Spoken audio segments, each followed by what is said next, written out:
Hi, my name is Mika.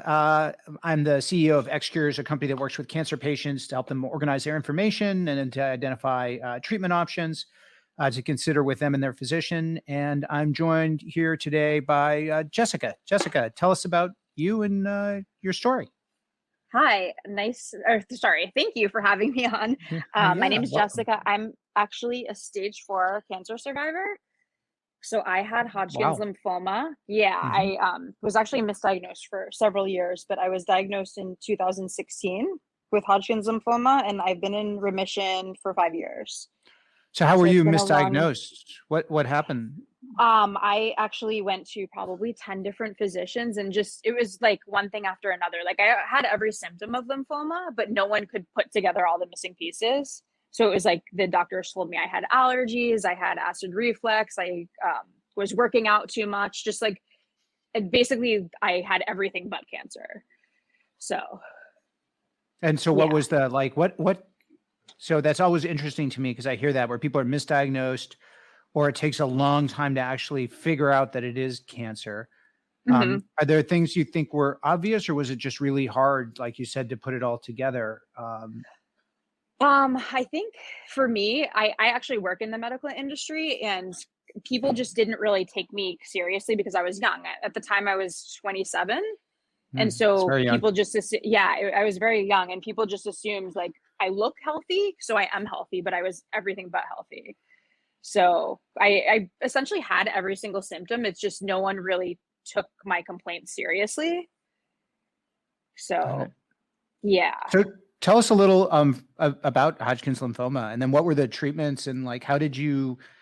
I guess you work in the medical field. I don't know Hmm. how familiar were you with Hodgkin's lymphoma from your work beforehand, Well, so and I'm then actually, yeah. yeah. So I was in, at that time, I was a pharmaceutical rep, but in dermatology. So Hmm. obviously not really very familiar with cancer, but I, so lymphoma is basically cancer of your lymph nodes. It's your immune system. And so I had like a chronic cough for probably like 2.5 years. I just coughed all day, all night. And doctors told me that I had allergies, I had acid reflux, GERD, like it was like just one thing after another. So it started out as a cough, and then it progressed. Like I had swollen lymph nodes on my neck, underneath my arms, basically like all over my body. I would wake up sweating. I had night Hmm. sweats. I lost a ton of weight. I had no appetite, and I had like very bad pain in my abdomen, which I worked out a lot. So the doctors told me I probably like, sprained a muscle or something like that. So it was just basically one thing after another. Those are really hard symptoms like that. Yeah. I mean, the coughing and sweating at night and Hmm. kind of feeling. I would think of like malaise, right? Just Like you just didn't fatigued. feel Yeah. good, right? Exactly. Like to the point where like I literally couldn't function during work. Like I couldn't even walk because I was in so much pain. Mhm, mhm. So yeah, And it was crazy. and so then what was like the trigger point where it was like, okay, it all kind of came together and it was like, well, wait a minute. So This is when my abdomen started just hurting so bad, and at that time I was taking Pilates classes, and so I went to urgent care, and I told them like literally like can't even walk because my abdomen hurt so bad, and they said that I had sprained a muscle and to stop doing the classes. mhm. And so then the next day I went back, and I That's a was heck like, of a Pilates session, by the way. I know, Right. exactly. I was like, I literally can't walk. I can't go to work. Like something's wrong with me. So I went to urgent care, and they told me I had gallstones and that I could just basically let them pass. And my Mhm. mom's actually a nurse. And so at that time, um, she asked for my blood work. So I sent it to her, and my white blood cell count was like dangerously high. And she told me go to the emergency room because obviously like it's not gallstones, not kidney stones, whatever. You can't let this pass. And so I ended up going to the emergency room, and I was there for 2 weeks, and then they finally diagnosed me. So Wow. crazy story. Yeah. Crazy story. Yeah. And so then Hmm. how is Hodgkin's lymphoma treated? And like how did you understand the treatment options? Like are there like so now you kind of know what it is, right? And then So you yeah. have to suddenly like learn all this stuff and make a whole bunch of decisions, right? So the thing is, like the first hospital that I ended up in, that's where I was diagnosed. I was there for 2 weeks. And so basically they told me, like, after I got my PET scan, that it had metastasized into every organ and that they just weren't equipped to treat me. They're like, you have to go on hospice. And so obviously my family freaked out and was like, you're not going on hospice. You're 27 years old. Like, that's just not an option for you right now. Right. Luckily, like, by the grace of God, I was transferred to my current cancer center where they treated me. But I had to start chemo immediately. Like, when I was transferred Did you to the go cancer into center, like regular chemo, or did you go into a clinical trial? Like no, what? I did. So for Hodgkin's lymphoma, the standard chemo that patients get is ABVD. And since Mhm. that wasn't an option for me, I had to do a thing called escalated BCOP, which they do it a lot in Europe and Australia, but in the US, it's not very common. So it's like salvage chemo. It's basically like a similar chemo to what they would do before a transplant. Got it. So yeah, so I had that for 6 months and then I had radiation after that.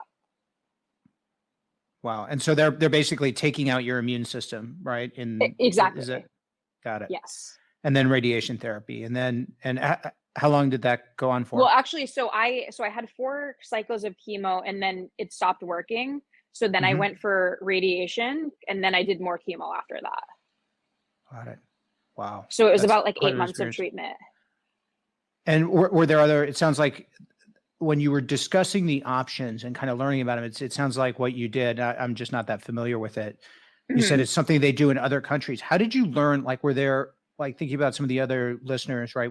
Was there like a place that helped you kind of figure this out, or was it the cancer center? No, Like, how did you? there honestly, when I was diagnosed, I feel like there was really no resources. Like, I was on Facebook and like a support group, but I just Googled everything and I realized, like, Mhm. wow, they really don't do this treatment in the US. Like, so I was kind of concerned about that. But at the same time, it's like I didn't have any other options. So it was like this was the best option, and that's just what I had to do. So Got it. um Yeah, I mean, one of but the things I always think about is Google is really hard. Like, you have training to understand medical literature, right? And working as a pharmaceutical salesperson, right? You've been introduced to all these medical concepts. I, mhm. I work in the field. I'm not a doctor or anything, but I have a hard time digesting everything that's on Google, like most of the time, right? Right. Um, Yeah, it's definitely scary. So yeah, so it was that, and then like the support groups on Facebook, which honestly were not helpful at all. Like, they probably hmm. did more harm than good. So yeah. Interesting. Explain that. Some people love them. Like, why do you feel like they did I harm? just feel like they were very, very negative. Like, once like I would post about my treatment and people would be like, you can't do that. Like, that's so toxic. And there's just a lot of people that are against chemo too in these support groups, which is bizarre, but I mean, that's just how it is, I guess. So it just was like super negative, and So these are so at one cancer point I just patients had to, who are against they're chemo, or? they're not cancer patients. They're like family members of patients with cancer. It's really weird how everything works out, but Hmm. yeah. So yeah.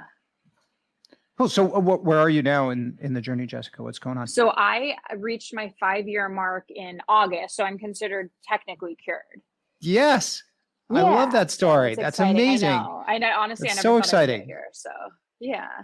Well, congratulations, and especially to Thank come from where you. you started, because I mean, you were, and I've heard this a few times, and it's rarer than I would like it to be. Obviously, all of us would like it to be, but it's just always like so. It feels so good to hear someone who is like going to be in hospice, right? Hmm. Where they're told that's what the option is. Like, the option is basically give up. Exactly. And then they find treatment options, right? Because there Hmm. are treatment options out there, and there are things to consider. And I guess to your point about maybe some of the feedback that you got, maybe not every option's for every person. You kind of need to understand what they are, right? Right. And Right. what the risks are. Exactly.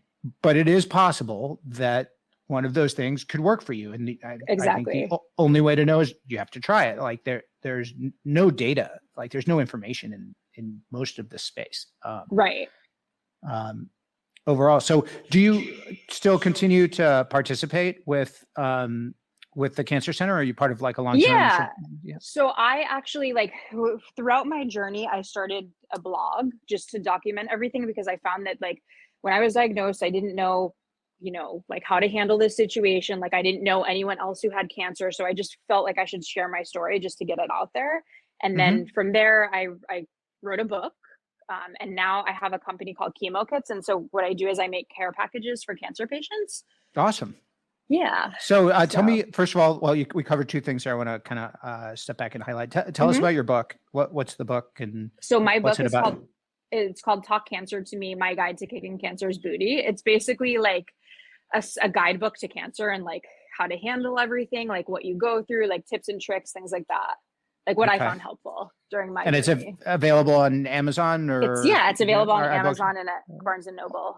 Yes. Excellent. Awesome. Yeah. And then it sounds like you make like care packages. Is that correct? So your company, and what's in those kind of care packages? So there's ones for children and there's ones for women and men. Just basically like, it's like a little pick-me-up gift, like for the patients, like things that they would need in the hospital, like turbans for when they lose their hair, pill containers, notebooks, just like feel-good items. Awesome. Ginger candies. And what's the name of the company? It's called Chemo Kits. Chemo Kits. Okay. Yeah. And is there a website? There is. It's chemo-kits.com. And there's an Instagram. Chemo Kits. Okay. Yeah. Excellent. Awesome. Yeah. Excellent. Well, Jessica, I'm so glad to hear the story of survival and resilience. That's really cool. Thank you. Yeah. So just in summary, is there like one kind of take home message lesson you'd like to leave for everyone? I would say definitely, like, if you're going through a diagnosis with cancer, just know that you're not alone, because there are so many other people your age going through the exact same thing. Like, I've met so many people through just social media that I've met, obviously, like in real life. They're now best friends of mine that have literally gone through the same exact thing, and they all came out stronger, and they survived it. So there's definitely hope. Yeah. Excellent. Well, thank you, Jessica. I really appreciate it. Thanks for coming on and chatting with us. Of course. Love it. Cool. Have a wonderful afternoon. You too. Thank you. Thank you. Bye-bye.